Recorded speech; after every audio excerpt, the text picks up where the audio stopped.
رسول سلونی کا دعویٰ تو نے نہیں کرنا، علی سے کرا دے۔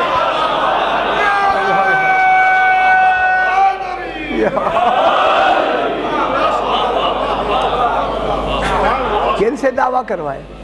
سلونی میرے بھائیوں، میرے بزرگوں، آپ میرے بھائی ہیں، بزرگ ہیں، خدا گواہ سلونی کا دعویٰ وہ کر سکتا ہے جو عالمین کا ہر علم و حقائق سے واقف ہے، صرف علم نہیں، ان علم کے حقائق سے بھی باخبر ہو۔ حقائق سے جب باخبر ہوگا تو پھر احسا کسے کہتے ہیں؟ اب آپ کو میں نے دہرائی ہوئی بات پھر دہرا دیتے، احسا کسے کہتے ہیں؟ فرمائیے، دہرا دوں، میرا خیال ہے میں کئی مرتبہ میں نے دہرایا، یا شاہ جی دہرا دے، کوئی حرج نہیں، دہرا دے نا شاہ جی۔ عدد کسے کہتے ہیں؟ 1 2، یہ گنتی ہے، تعداد ہے، عدد۔ کبھی عدد سنا آپ نے؟ تنخواہ گنتے تو ہوں گے نا، چلو وہ تو ذہن میں ہے نا جناب، اسے عدد کہتے ہیں، ٹھیک ہے نا، کہ آج مجھے اتنی 1000 روپیہ تنخواہ ملی، وہ 1000 کی فگر جو ہے یہ تعداد ہے۔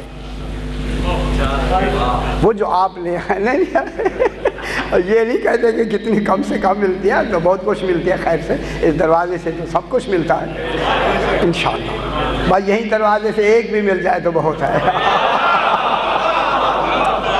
بڑی شاہ جی بہت ہے۔ احسا یہ ہوتا ہے، احسا کہ آپ کے پاس پیسے ہیں، یہ گنتی ہے، آپ ان پیسوں کو آپ کسی صندوق میں ڈالتے ہیں، صندوق میں ڈالتے ہوئے کہتے ہیں 1، وہ پیسے روپیہ آپ نے اس میں ڈال دیا، وہاں صرف گنتی نہیں جا رہی، حقیقت بھی جا رہی، وہاں حقائق بھی جا رہے ہیں، اصل بھی جا رہا ہے، اصل۔ پھر آپ کہتے ہیں 2، تو دوسرا کیا ڈالا آپ نے؟ وہی رقم ڈالی نا، 1000 ہیں آپ کے پاس، 5000 ہیں تو آپ نے 1 ڈالا، کہا 1، تو آپ کے پاس تو زبان پہ 1 ہی ہے نا، 1 تو ادھر نکل گیا، پھر دوسرا ڈالا، کہا 2، تیسرا ڈالا، فرمایا 3 4، جب 5واں ڈالا ہاتھ خالی، اب آپ کے پاس کیا ہے؟ 5، وہ اس میں کیا ہے؟ صندوق میں کیا ہے؟ 5 بھی ہیں اور 5000 بھی ہیں، حقیقت بھی ہے اور علم بھی ہے، اور نہیں فرما رہے، وہاں علم بھی ہے اور حقیقت بھی ہے، آپ کے پاس کیا ہے؟ گنتی۔ اب امام میں کیا ہے؟ امام کے پاس فقط گنتی نہیں، احسا کر دیا خالق نے، علم بھی ہے، حقیقت اشیاء بھی ہے، سبحان اللہ، علم بھی امام کے پاس ہے اور حقیقت اشیاء بھی علم دیکھے پاس۔ اب میں عرض کروں، ہو سکتا ہے کہ یہ جو گنتی والا عدد ہے وقت گزرنے کے بعد آپ بھول جائیں، اللہ جانے میں نے کتنی پیسے رکھے تھے، گنتی تو آپ بھول سکتے ہیں، لیکن احسا کھول کے جب دیکھیں گے تو بھول ہی ختم ہو جائے گی، وہاں غلطی کا امکان ہی نہیں ہوتا۔ اس لیے اللہ نے علم اور حقائق اشیاء احسا کر دی ہیں امام مبین میں۔ معلوم ہوتا ہے کتاب مکمل ہی نہیں ہو سکتی جب تک کہ وجود امام موجود نہ ہو۔ امام کے پاس علم اشیاء ہوتا ہے، حقائق اشیاء کس کے پاس ہے؟ امام کے پاس۔ تو پھر اگر آج قرآن باقی ہے تو پھر وہ کون ہے جس کے پاس حقائق علم قرآن؟ بتائے تجھے کون ہے آج جو وارث قرآن ہے، جس کے پاس حقائق علم قرآن موجود ہے؟ تو پھر تو جن کا امام موجود ہے ان کا مذہب ہے حقائق۔ سرکار کے بعد ایک اعلان ہوا، دیکھ تھوڑی سی بات کہہ کے پھر ذرا مشکل آج کہنی ہے مجھے۔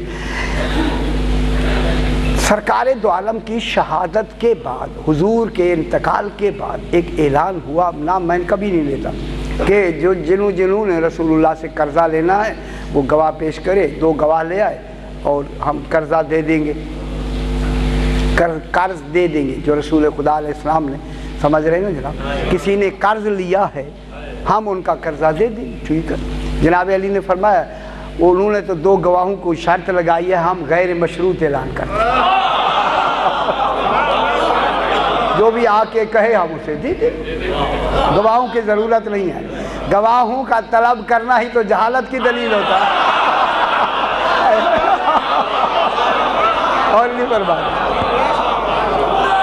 ہاں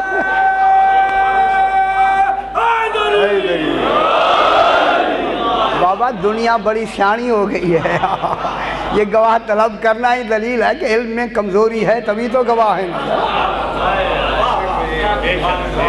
بات ہو گئی نا یہ خود ہی انہوں نے کہہ دیا بھائی 2 گواہ بھی ساتھ لائیں یہیں سے بات تو سامنے آ گئی دیکھیں نتیجہ نکالنے والے جلدی نتیجہ نکال لیتے ہیں 2 گواہ بھی لیتے ہیں جب یہ اعلان ہوا تو اب ظاہر ہے کہ سرکار کا یہ بعد اعلان ہوا تو ایک شخص 2 تلواریں لگائے ہوئے ارغوانی رنگ کی عبا قبا اور امامہ پہنے ہوئے اور 2 تلواریں لگائے ہوئے وہ آیا اور اس نے گھوڑے کو باندھا اندر گیا سلام کر کے کہا سرکار میں نے حضور سے قرض لینا ہے آپ قرض دیں گے انہوں نے کہا ہاں اعلان کرو ہم قرض دیں گے کیا قرضہ ہے کہنے لگے قرض یہ ہے کہ رسول اللہ علیہ السلام نے 100 اونٹنیاں سرخ رنگ کی جن کی 2 کوہانی ہوں گی اور کالی ان کی آنکھیں چشم سیاہ سرخ ہوں گا رنگ آنکھیں سیاہ ہوگی 2 کوہانی ہوں گی اور ان پر سونے چاندی کے بھار ہوں گے اور ان کے ساتھ 17 غلام ہوں گے سرکار کے پیچھے ہم نے یہ قرض لینا ہے دے دو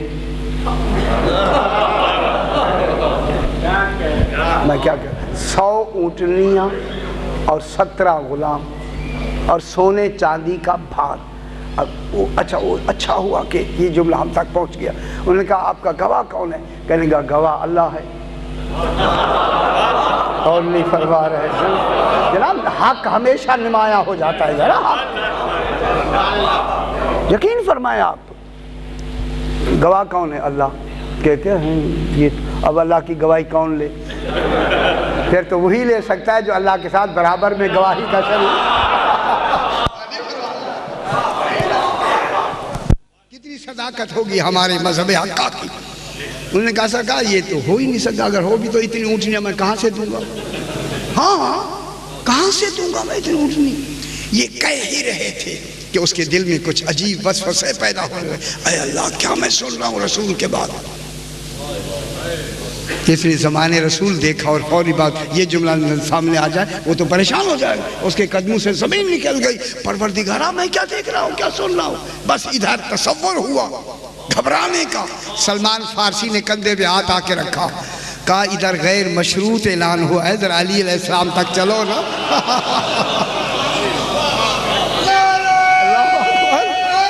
یا علی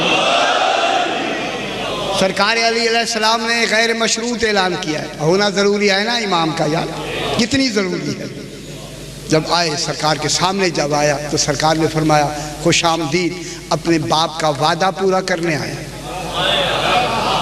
یہ ہوتا ہے جب کہا نا اپنے باپ کا وعدہ پورا کرنے آیا ہے سلمان کی طرف دیکھ کر کہتا ہے یہاں سے مجھے مل جائے گا قرض مل جائے گا اللہ جو باپ کی بات کر رہا ہے علی علیہ السلام کے سامنے 2 زانو جیسے بیٹھتا ہے نا طالب علم اسی طرح بیٹھ گیا سرکار یہ جو آپ نے فرمایا کہ باپ کا قرض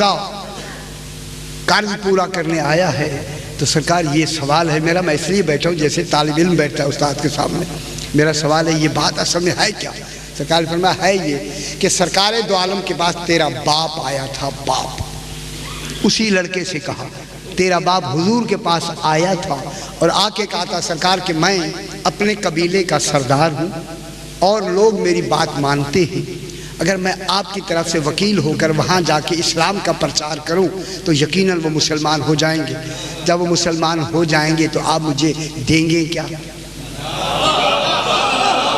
معلوم ہوتا ہے لینا دینا جائز ہے صحیح گنجائش نہیں چلائی اور نہیں فرما رہا ہے جناب ہم بھی نکالتے رہتے ہیں نا کہ آخر مولا مہربانی کرے کہ کہیں سے کوئی جواب کا پہلو تو نکلے نا جناب کہ اس نے کہا مولا دو گے کیا سرکار نے فرمایا کیا لینا چاہتے ہو کہ مولا ہاں سرکار نے فرمایا اس دنیا میں لینا چاہتا یا اگلی دنیا میں لینا چاہتا سبحان اللہ اس دنیا میں لینا چاہتا یا اگلی دنیا میں تو وہ کہنے لگا سرکار غریب آدمی ہو یہاں بھی دے دو وہاں بھی دے دو کتنا اچھا وقت تھا اس کے بھی تیرے باپ نے کہا یہاں بھی دے دو وہاں بھی دے دو اس وقت میرے امام نے فرمایا، آقا نے فرمایا ہم نے تمہارے نام جنت لکھ دی ہے، لکھتا وہ ہے جو مالک جنت ہو۔ ہم نے جنت تمہارے نام لکھ دی، ٹھیک ہے، جنت تمہاری ہو گئی، جنت ہو گئی، ٹھیک ہے۔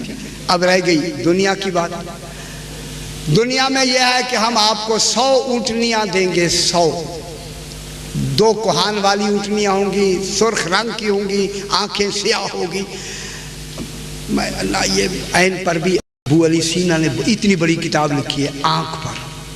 شاہ جی عجیب، یہ خبر ہے لوگ کیسے تھے، یہ یقین فرمائے پتہ لگتا ہے خبر نہیں یہ کیسے لوگ، ذہین لوگ تھے، ایسی عمدہ کے حساب ہی نہیں ہے، یعنی دیکھ کے آدمی دیکھ لیتا ہے کہ آدمی کیسا ہے، ہاں اس میں ایسا حساب اس نے وہ کیا۔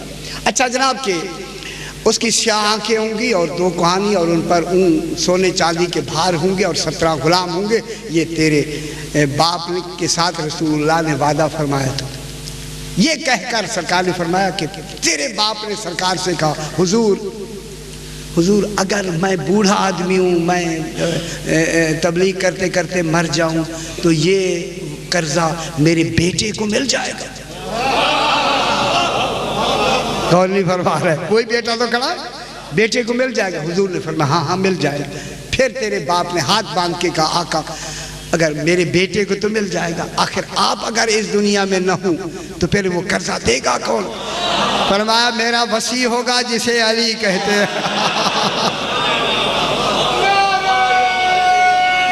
سبحان اللہ، سبحان۔ کون ہوگا؟ تو اپنے باپ کی طرف سے آیا ہے، میں رسول کا جانشین۔ آئیے ہم آپ کو قرضہ دیتے، قرض دیتے۔ اب یہاں کئی دیکھیں مختلف کتابوں میں یہ واقعہ پھر آگے جا کے راوی ہوگا یا لکھنے والے کا تصور کیسا ایسا بدل جاتا ہے کبھی کبھی۔ اب یہاں جو آگے ہے وہ میں بیان کرتا ہوں۔ سرکار واپس گھر آئے اور سرکار نے فرمایا حسن اپنے نانے کا قرض ادا کرو۔ سبحان اللہ، جناب علی بھی کر سکتے تھے لیکن اپنے بعد سرکار حسن مجتبیٰ علیہ السلام کا اچھا ہوا، سرکار حسن نے جا کے عبائے رسول پہن کر، عصائے رسول ہاتھ میں لے کر، سبحان اللہ، عصائے رسول، یہ وارث ہیں، یہ ہے، ان کے علاوہ تو تصور ہی نہیں ہے۔ بھولی ہے دنیا، بھولی ہوئی ہے، غافل ہے دنیا، غافل۔ اللہ جانے ان کے پردے کب غفلت کے ہٹیں گے۔ کتنی ہم کوشش کر رہے ہیں، اللہ کرے پردے ہٹ جائے، خدا کرے پردے ہٹ جائیں، تعالی محمد کا نظام چلے جیسے امام زمانہ کی آمد ہے انشاءاللہ۔ اب یہ ہوا کہ سرکار حسن مجتبیٰ علیہ السلام جب چلے عصا لے کر ایک وادی عقیق پر، یا عقیق یہ جو ہوتے ہیں نا پہنتے ہیں، یہ بھی پتھر ہے نا، اس وادی عقیق میں ایک بہت بڑا عقیق کا پتھر ہے، اس پہ آ کے امام نے عصا رکھا۔ امام نے اسی سے کہا کہ تمہاری 100 اونٹنی ہے نا؟ جی 100 اونٹنی ہے، غلام بھی 100 اونٹنی ہے، بھار بھی اوپر سونے چاندی کی، تو پیچھے نہ دیکھیں۔ میرا خیال ہے کریم ایسے، لجپال ایسے۔ ایک صاحب کہنے لگے میں ہوتا تو میں کہتا مولا پیچھے نہیں دیکھوں گا۔ میں نے کہا اب ہوتے تو پھر ہاں ہاں لوگوں میں ہوتا ہے، یہ دولت مجھے ملتی۔ اب سرکار نے جو عصا رکھا نا، بس عصا کا رکھنا تھا۔ روایت میں کہ ایک غلام برآمد ہوا جس کے ہاتھ میں رسی ہے، اس آدمی جس مالک جس نے لے لی تھی وہ آگے غلام پیچھے، 6 اونٹنیاں نکلی، ایک غلام آیا، 6 ہو گئے، پھر ایک غلام نکلا، پھر اس کے پیچھے 6 اونٹنیاں کیسی؟ 2 کوہانے، رنگ سرخ، آنکھیں سیاہ، سونے چاندی سے بھار لدے ہوئے ہیں۔ اگر میں جملہ کہہ دوں عادل کے ساتھ لدے ہوئے ہیں۔ غور نہیں فرما رہے، یہ نہیں کہ ان بیلنس نہیں تھے، عادل کے ساتھ، امام عادل یہ لا رہا ہے۔ اب یہ نکلے تو 16 غلام نکلے اور 6 آئے تو کتنی ہو گئے؟ 96 ہو گئے، اور پھر غلام نکلا اس کے پیچھے 4 تو پورے ہو گئے 100۔ ٹھیک ہے، اب جو 100 نکلے، اب یہاں مختلف روایت سے اب سرکار نے فرمایا تھا، اس کے علاوہ ابو سمسام بھی بعد نے لکھا ہے، فرمایا ابو سمسام پیچھے نہ دیکھنا، اب اس کے دل میں پتہ نہیں کیا خیال آیا. اچھا ہوا یہ بات ہمارے تک بھی، ہمارے لیے بھی پہنچی، امام کی فضیلت معلوم ہو گئی. اب جو اس نے پلٹ کے دیکھا تو 100 تو نکل چکی تھی. سرکار نے فرمایا میں نے تمہیں نہیں کہا تھا کہ پلٹ کے نہ دیکھنا؟ کیوں دیکھا تم نے؟ بولا میں یہ دیکھ رہا تھا کہ پوری ہے یا نہیں. میرے خیال وہ بھی گنتا جا رہا ہوں، 6 جو نکل رہی ہیں، اب 4 پوری ہوئی، تبھی تو پلٹ کے دیکھا. اب امام نے فرمایا تو نے پلٹ کے نہیں دیکھنا تھا، یہ قدیر ہیں یا نہیں، مظہر قدرت الہی ہے یا نہیں. فرمایا اگر آج تو نہ دیکھتا یمن تک چلا جاتا، قطار ختم ہی نہ. اللہ اکبر. یہ ہے خالق کی قدرت کے مظہر. اللہم صلی علی محمد و آل محمد. اب میں میرے خیال مشکل نہ کہوں، آسان کہوں. ابھی مشکل تھوڑی سی ہو گئی، ورنہ تو ابھی قبل از نزول قرآن کہاں تھا؟ فرمائیے. جی میرے خیال ہے وہاں یہ موضوع چلیں گے. اب وہاں ہے، اس کے بعد پھر بوتراب بھی ہے، اس کے بعد پھر میرے اشرے تو ماٹر روڈ پہ ہے. یہ مسلسل میرے اشرے انشاءاللہ چلیں گے تو اس میں پھر بیان کر دیں گے. لیکن آج مشارکت کی کتنی قسمیں ہیں؟ مشارکت صوری، مشارکت ذاتی، مشارکت صفاتی، مشارکت اختیاری، مشارکت افعالی، مشارکت مالی. کتنی قسمیں ہیں؟ 6. قرآن کی مشارکت آل محمد کے ساتھ صوری کیسی ہے، صورت کیسی ہے؟ قرآن کی صورت کیا ہے؟ یہ جو کاغذ کے اوپر لکھی ہوئی سیاہی سے یہ صورت ہے. ان کی شراکت ذاتی کیا ہے؟ یہ وہ سوالات ہیں جو عام نہیں ہیں. آپ کہیں چلو جی، یہ چلو جی تو یہاں تک لایا ہے. شاہ جی بیان کریں تو آپ پریشان ہو جاتے ہیں، یہ کیا کہہ رہا ہے؟ یعنی کان مانوس ہی نہیں ہے لفظ سن کے، یہ کبھی بیان ہی نہیں ہوا. جب ہم بیان کرتے تو کہتے ہیں یہ کون ہو گیا، یہ کہاں سے آ گیا؟ وہ یار ہے تو بیان کر رہے ہیں. محنت کریں نا، کوشش کریں نا. آپ جب کوشش کریں گے تو موتی نکل آئیں گے. آپ ہوتا ہی نہ لگائے تو موتی اوپر کھڑے ہوتے ہیں، موتی تو سمندر کے نیچے سے نکلتے ہیں. ہوتے تو لگائے نا یار. ساری رات سوئے رہے اور صبح کے اٹھ کے گئے جی موتی نہیں ملا. ہوتا لگایا نہیں، موتی کیسے ملیں گے؟ آل محمد کی عظمتوں کے سمندر میں غوطہ تو لگائیں نا. خدا کی قسم ہے، یقین فرمائیں یہاں جو موتی یہ عطا کر دیتے ہیں، دے دیتے ہیں.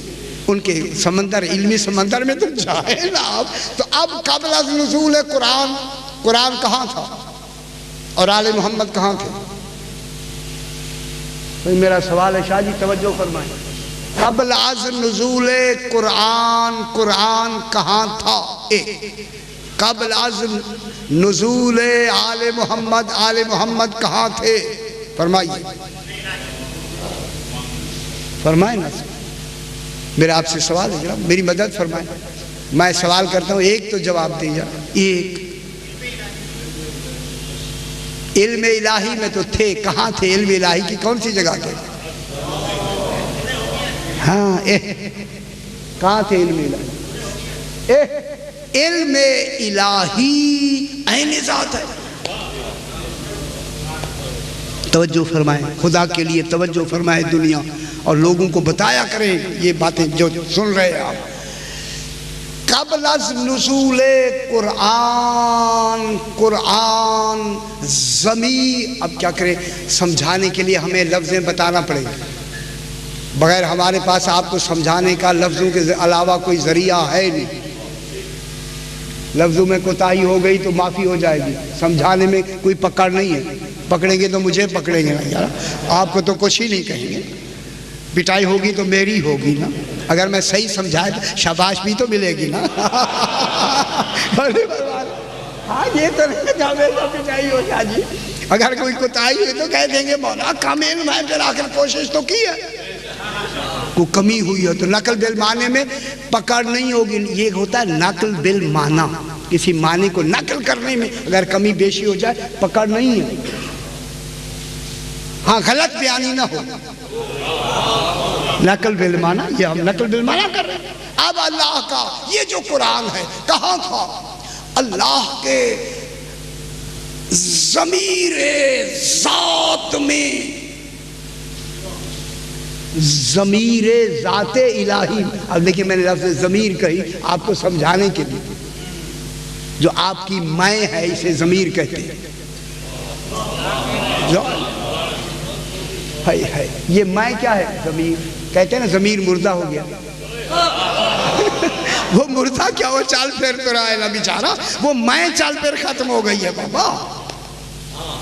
اب اس میں پھر میں بحث نہیں کرتا، آپ گھبرائیں گے۔ یہ جو ضمیر ہے نا، ضمیر اللہ کے ضمیر ذات میں علم قرآن عین ذات تھا۔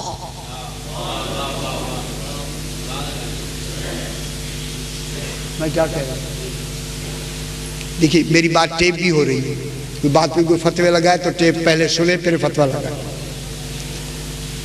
علم قرآن قبل از نزول، بابا میں لاؤڈ سپیکر پہ پڑھ رہا ہوں، کوئی گھر کونے میں بیٹھ کے نہیں ہے، اور آپ کے سامنے میں کہہ رہا ہوں۔ قرآن کا علم پوچھے نہ جا کے، آپ علماء سے سوال کریں، فرمایا کہ علم قرآن قبل زوال کہاں تھا؟ پھر پتہ لگے گا کہ بات کہاں ہوتی ہے۔ میں کیا کہہ رہا ہوں؟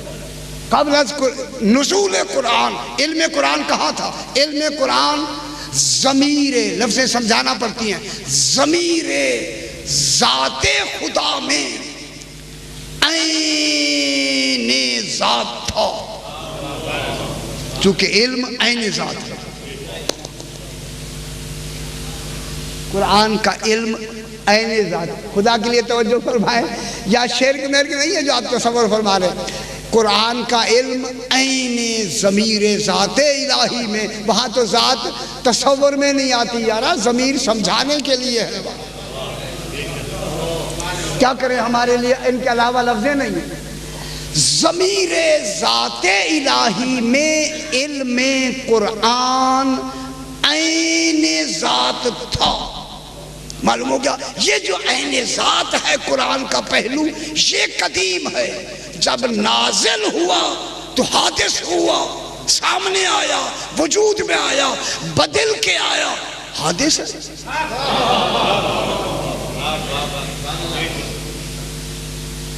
علم ذات الہی میں تھا، ضمیر ذات الہی میں تھا، وہاں عین ذات تھا۔ جب عین ذات ہے وہ تو علم اس کا قدیم ہے۔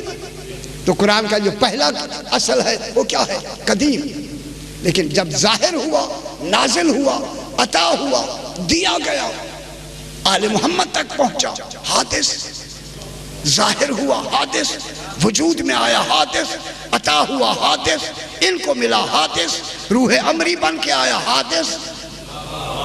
حادث سمجھتے ہیں؟ حادث، یہ جو میں لفظیں بولا ہوں یہ حادث ہے۔ حادث کہتے ہیں جس کی کیفیت بدلی ہوئی ہو۔ وہاں تو عین علم تھا، یہاں علم بن کے سامنے آیا، وہاں ذات تھا، یہاں صفت بن کے آیا۔ اب یہ قرآن جب وجود میں آیا تو کیا بن کے آیا؟ صفت۔ وہاں کیا تھا؟ ذات۔ سمجھ رہے ہیں میری بات؟ سمجھ آ رہی ہے نا سمجھا؟ اب جب یہ سامنے آیا تو کیا بنا؟ حادث۔ یہ عباسیوں کے زمانے میں 300 سال تک یہ بحثیں چلی، کتنے قتل ہوئے، جو کچھ بہت کچھ ہوا، کفر کے فتوے لگے۔ یہ سلسلہ چلا تھا کہ قرآن خلق ہے یا نہیں ہے۔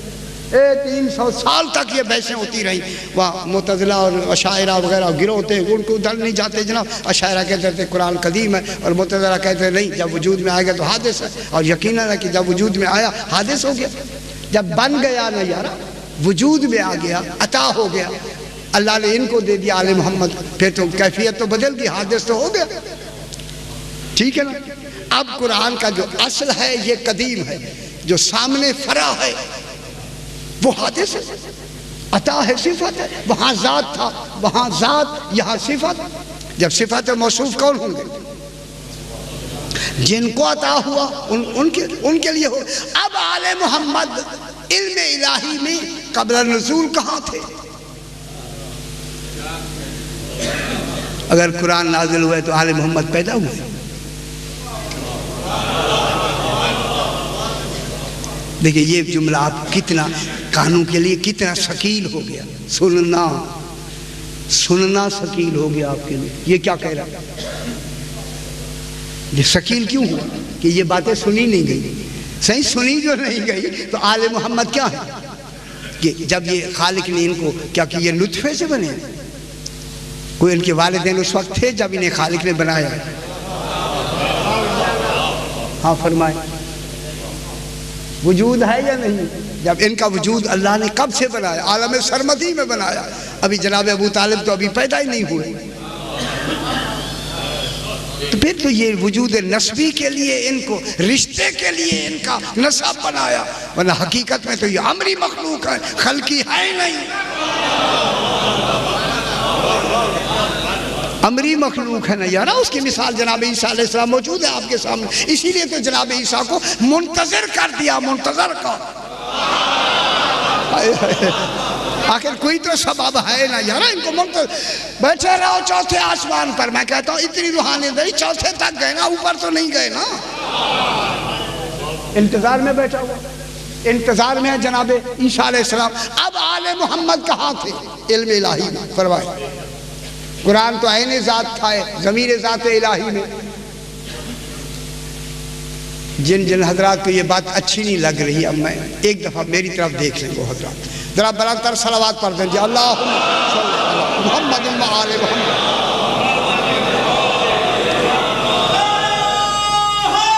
یا علی. یہ دیکھیں میں ہاتھ باندھ کے اس میں آپ اپنی جستجو بھی کریں. یہ نہیں ہے کہ میں نے جو کہہ دیا وہ فائنل. آپ نے کہا چلو جی. آپ خود بھی تو جا کے، آپ بھی تو مکلف ہیں نا، آپ بھی جا کے پوچھ سکتے ہیں، کوشش کر سکتے ہیں، جستجو فرمائیں. کسی سے پوچھیں نا بابا، صحیح پوچھیں آپ. جب قرآن عین ذات تھا علم الہی میں تو آل محمد جب نازل کیا تو ہم نے نازل کیا. تو یہ کہاں تھے؟ تو قرآن کے نزول سے پہلے ان کا ہونا ضروری ہے. ہوگا تو یہ نازل ہوں کریں گے نا یارا، نزول میں شریک ہوں گے. تو یہ کہاں تھے آل محمد؟ اب یہ سوال بہت بڑا سوال ہے. عام آدمی اس کا جواب دینے کے لیے تیار ہی نہیں ہوگا. آل محمد قبل از نزول قرآن علم الہی میں باعتبار بحیثیت صفت تھے، عین ذات نہیں تھے. میں کیا کہہ رہا ہوں؟ عین ذات نہیں تھے. عین ذات قرآن تھا. قرآن علم ہے، علم عین ذات تھا. آل محمد عین ذات نہیں تھے، صفت کی حیثیت سے تھے، عین ذات نہیں. عین ذات ہو تو پھر تو یہ قدیم ہو گئے، خدا کے ساتھ ہو گئے. یہ عین ذات ہو گئے تو پھر اللہ تو یہ بھی اللہ ہو گئے معاذ اللہ. یہ اللہ نہیں. جب اللہ نہیں ہے تو نزول قرآن میں جب یہ ساتھ ہیں تو پھر ان کو کہاں سے لے آئیں گے؟ کیا یہ بعد میں پیدا ہوئے اور نزول قرآن پہلے ہوا؟ اور جہاں قرآن ہوگا وہیں آل محمد ہوگے. حیثیت بدلی ہوئی ہے، وہ عین ذات ہے قرآن. یہ صفت کی حیثیت میں ہے. جب اللہ نے نازل کیا قرآن کو، وہی قرآن جو عین ذات تھا وہ صفت بن کے ان کے پاس آ کے انہیں موصوف بنا دیا. یہ صفت بھی بنے، موصوف بھی بنے. وہ ذات ہو گیا، یہ موصوف ہو گئے.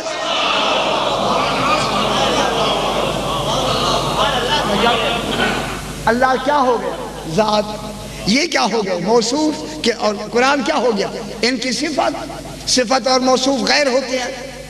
یہ غیر سے مل کے کیا بن گئے؟ ایک.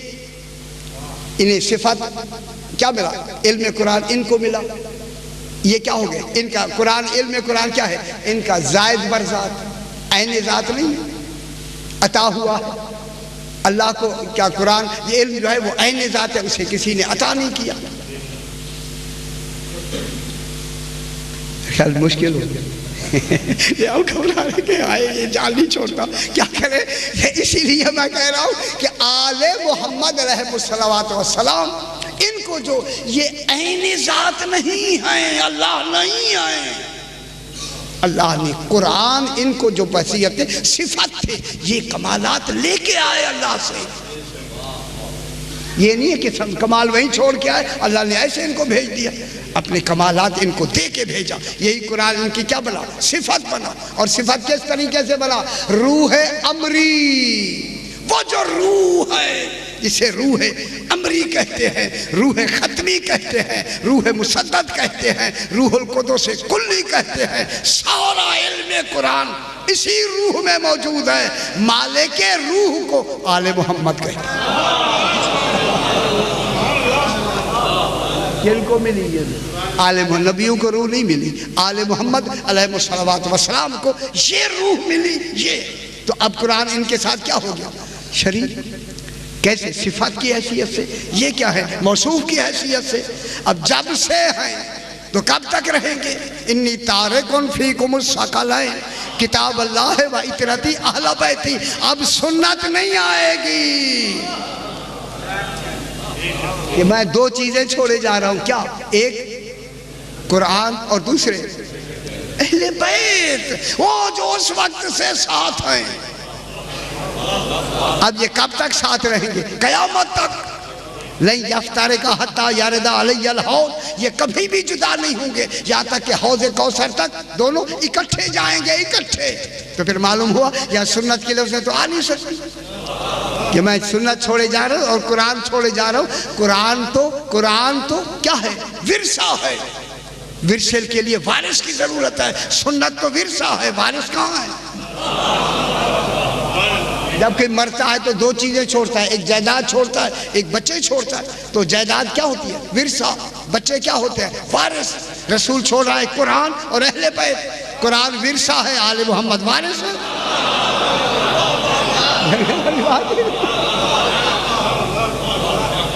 قرآن کیا ہے؟ ورثہ۔ آل محمد کیا ہے؟ وارث قرآن۔ جب وارث قرآن ہے تو شریک قرآن ہے۔ کب سے ہیں؟ او ازل سے لے کر کب تک ہیں؟ حوض کوثر تک۔ پھر درمیان میں تو شراکت میں تو اتنی لمحہ بھی جدائی نہیں ہے، تو پھر تو امکان ہی نہیں ہے کسی دوسرے کے شریک ہونے کا۔ اسی لیے اللہ نے ان کو شریک قرآن بنا کے قیامت تک کے لیے ہر شریعت دین اسلام کو مستحکم کر کے قیامت تک کا نظام مکمل کر دیا۔ بس آج چونکہ 10واں ہے اور مجھے حکم ملا ہے کہ آج اس غریب کی شہادت پڑھیں کہ جس کا زلزلہ تو گیا ہے مگر آیا خالی ہے۔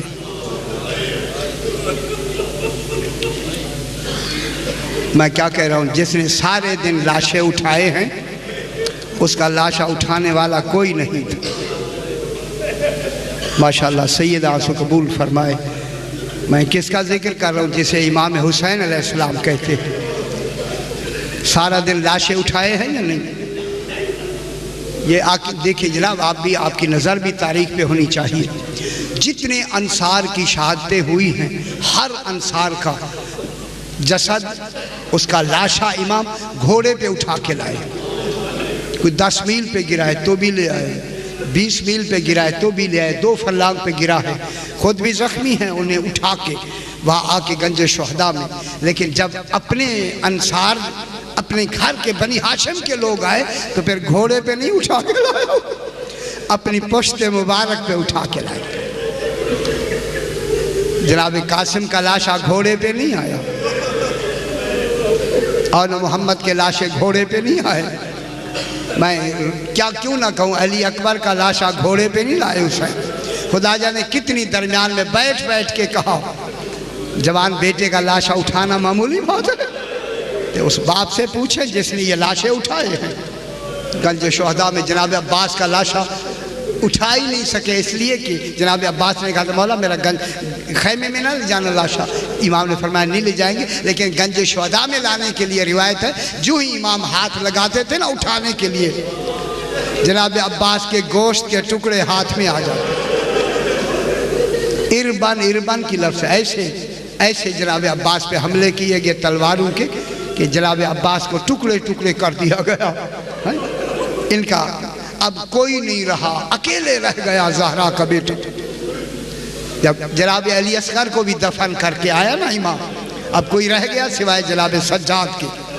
اب وہ وقت آیا کہ امام آئے، چونکہ امام کی شہادت ہے، اور آیا خیمے کے دروازے پر۔ امام نے آتے ہی خیمے کے دروازے پر عرب کے دستور کے مطابق ایک سلام کہا، فرمایا یا زینب۔ ماشاءاللہ ماشاءاللہ، سید آسو قبول فرمائے تاکہ آپ تھوڑا سا رو لیں، ہمارا یہ منصب تو نہیں۔ اجرکم اللہ، صحیح نے مجھے فرمایا کہ ضرور پڑھیں، فرمایا یا زینب، سبحان اللہ، صرف اکیلا نام نہیں، وَيَا أُمَّ كُلْثُومَ نام لے کے، وَيَا أُمَّ رَبَاب، وَيَا أُمَّ لَيْلَا، کیسے کریم ہے، یا فِزَّةٌ الْجَارِيَا، فضا کا نام لیا، آخر میں فرمایا یا سکینہ علیکن منی السلام۔ ماشاءاللہ، میں پھر کہتا ہوں، مجھے جلدی نہیں، پھر کہتے ہیں، پرسہ دے دی، یہ آخری پرسہ ہے میرے امام کا، جناب زینب عالیہ کو پرسہ دے غریب کا، فرمایا یا زینب، ہائے ہائے، خدا جانے کیسے سنا ہوگا زہرا کی بیٹی نے، وَيَا أُمَّ كُلْثُومَ، تڑپ گئی زہرا کی بیٹی، حسین آخری سلام، وَيَا أُمَّ لَيْلَا، دروازہ نہیں مل رہا تھا ام لیلہ کو، خدا گواہ ہے، جب سے علی اکبر آئے لاش آیا، بی بی کو دروازہ نہیں لگا، جب آقا کی آواز سنی نا گھبرا کے کہا فضا بتا دروازہ کی طرف، وَيَا أُمَّ لَيْلَا وَيَا فِزَّةٌ الْجَارِيَا، آخر میں فرمایا یا سکینہ علیکن منی السلام۔ جب امام نے سلام کیا، میں میرا آخری سلام، شہزادی نے کہا حسین ذرا خیمے کے اندر آ جا، میں کچھ کہنا چاہتی ہوں۔ جب آئے نا امام، میری شہزادی نے فرمایا حسین ذرا گلے سے کپڑا ہٹا، قربان نہ ہو جائیں، امام نے گلے سے کپڑا ہٹایا، 13 مرتبہ جناب زینب عالیہ نے بھائی کا گلا چوم کے کہا حسین یہ ماں زہرا نے وصیت کی تھی، اجرکم اللہ، سید آسو قبول فرمائے کہ میں وہاں نہیں ہوں گی، میری طرف سے حسین 13 ضربیں چلیں گی نا گلے پہ، 13 مرتبہ گلا چوما، جب چوم لیا نا تو میرے امام نے فرمایا بہن اگر ماں نے آپ کو وصیت کی تھی تو باب علی نے مجھے وصیت کی تھی، ذرا آپ بازو سے کپڑا ہٹائیں۔ ہائے ہائے ہائے ہائے، جب بازو سے کپڑا ہٹائے تو میرے امام نے بازو پہ بوسہ دیا، اللہ اکبر۔ یہ الوداع ہوئے، امام آئے اسی ذوالجناح کے قریب، ناظرہ یمیناً، میں جملہ کہہ دوں یہاں، اسی دوران جب امام باہر نکلے نا خیمے کے، جناب فضا سے کچھ کہا، فضا کوئی چیز لے کے آئی چھپا کے، جب امام کو دیا، جناب زینب عالیہ کی جب نظر پڑی گھبرا کے کہا فضا حسین نے مجھ سے نہیں مانگا، تجھ سے مانگا ہے، میری حق کی قسم بتا امام نے کیا مانگا ہے؟ فضا نے رو کے کہا پرانی پوشاک مانگی ہے۔ قربان نہ ہو جائے کتنا غریب ہے حسین، اجرکم اللہ۔ امام نے اسے اور پاری نہ کیا ہے، زیب تن فرمایا ہے، اس لیے کہ شاید بسیدہ سمجھ کر آ گیا امام گھوڑے کے نزدیک، ناظرہ یمیناً شمالاً دیکھا، کوئی سوار کرنے والا نظر نہیں آیا، کہا عباس میں نے تمہیں سوار کرایا، علی اکبر، شہداء کے لاشیں کروٹیں لینے لگے، بہن نے بھائی کو سوار کرایا، کتنی غربت ہے، اللہ اکبر۔ علامہ لکھتے ہیں یہ غربت کا مقام ہے کہ بہن نے رکاب پکڑی، امام سوار ہوئے، جب سوار ہوئے نے کہا ذوالجناح چلو، عزاداروں 2 قدم ذوالجناح چلا، مرکزی ذوالجناح میں نکلواتا ہوں وہاں لاہور میں، اس وقت عجیب منظر ہوتا ہے، اب جو امام نے کہا ذوالجناح چلو، چلانا ذوالجناح 2 قدم چل کے رکا، کہا چلنا نہیں، ذوالجناح نے اپنی زبان میں کہا مولا ذرا نیچے تو دیکھے، میں قربان نہ ہو جاؤں، اللہ اکبر۔ اب جو دیکھا 4 سال کی سکینہ گھوڑے کے سموں سے چپٹی ہوئی اور کہہ رہے ہیں مجھے یتیم نہ کرنا، اجرکم اللہ، سید آسو قبول فرمائے۔ چلے امام شبیر برآمد ہوئے یوں خیمہ کے در سے جس طرح نکلتا ہے جنازہ کسی گھر سے، بیویاں رو رہی ہیں، زہرا کی بیٹیوں نے ماتم شروع کیا، امام چلے تلوار لے کر، امام نے حملہ کیا، خطبہ پڑھا کوئی تیر مارتا ہے. جب حملہ کیا نا امام نے، یہ بھاگ رہے تھے. اس وقت میرے امام فرماتے تھے میرے علی اکبر کو مار کے بھاگتے ہو، ہائے ہائے میرے عباس کو مار کے بھاگتے ہو. کتنی حسرت ہے امام کی. حملہ کیا ذوالکفل منزل پر جب امام پہنچے آواز آئی، ماں کی آواز آئی، ایمان والو وعدہ پورا کرو. امام نے تلوار نیام میں ڈال کے فرمایا انا للہ، قربان نہ ہو جائیں. فرمایا ذوالجلال جلدی کر، میری نماز کا وقت قریب ہے، مجھے خیام کے قریب لے چل. گھوڑے نے دوڑنا شروع کیا، دوڑنا شروع کیا تو میری آقا زادی نے کہا فضا ذرا خیمے کے دروازے پر دیکھ، حسین زین پر ہے. قربان نہ ہو جائیں. فضا آ کے دیکھتی، ہاں شہزادی حسین زین پر ہے. میں جملہ کہوں نا کہ فضا کہتے میری نظر ہے کہ وہ وقت آیا میں نے دیکھا زین خالی ہے. میں نے کہا شہزادی حسین زین پر نہیں. میری شہزادی نے کہا زمین بتا حسین آیا ہے یا نہیں. زمین نے کہا ابھی نہیں آیا. نہ حسین زین پر نہ زمین پر. پوچھے دنیا کہاں تھے حسین. لمبے لمبے تیر لگے ہوئے تھے. زہرا کا بیٹا اجرکم اللہ سیدہ سے قبول فرمائے. تیروں کے سہارے پر آ کے امام نے سر سجدے میں رکھا. یہ شمر سوار ہوا، اس نے پہلی ضرب ماری. ایسی ضرب میں امام کا اطمینان بڑھا کہ انبیاء نے ٹیلے چھوڑنے شروع کیے. یہ صبر ہم نہیں دیکھ سکتے. جب 8ویں ضرب چلی جناب ابراہیم نے کہا آقا تو جان تیرا نانا جان. یہ صبر ہم دیکھ برداشت نہیں کر سکتے. جب 9ویں ضرب چلی حسن نے کہا نانا تو جان. 10ویں ضرب چلی علی نے کہا آقا تو جان. جب 11ویں ضرب چلی رسول نے فرمایا زہرا تو جان. میں قربان نہ ہو جاؤں. اللہ اکبر. ماشاءاللہ ماشاءاللہ ماشاءاللہ. سیدہ سے قبول فرمائے. رسول نے فرمایا زہرا تو جان. جب 12ویں ضرب چلی جناب زہرا نے کہا زینب تو جان. تلے زینبیہ پہ کھڑی ہے نا. اللہ اکبر. اب جو امام نے کروٹ بدلی کہا حسین کیا دیکھتا ہے تو سجدہ کر میں گواہ بنتی ہوں.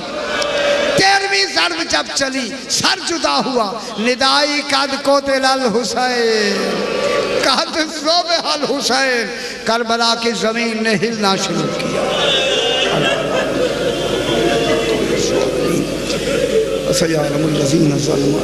پروردگار جلدگار دو آیات کے لیے اہتمام ہوا ہے. اپنی بارگاہ میں منظور و مقبول فرما. جو حضرات جو تمنائیں لے کے حاضر ہوتے رہے ہیں ان میں انہیں فیض المرام فرما. ہماری اس قلیل عبادت کو اپنی بارگاہ میں منظور و مقبول فرما. ہمارے صغیرہ اور کبیرہ گناہوں کو معاف فرما. ہمیں اعمال صالحہ کی توفیق عطا فرما. اپنے اپنے مرحومین کے لیے، بانیان کے مرحومین کے لیے، شہداء و مومنین کے لیے سورہ فاتحہ. بسم اللہ الرحمن الرحیم. الرحمن الرحیم.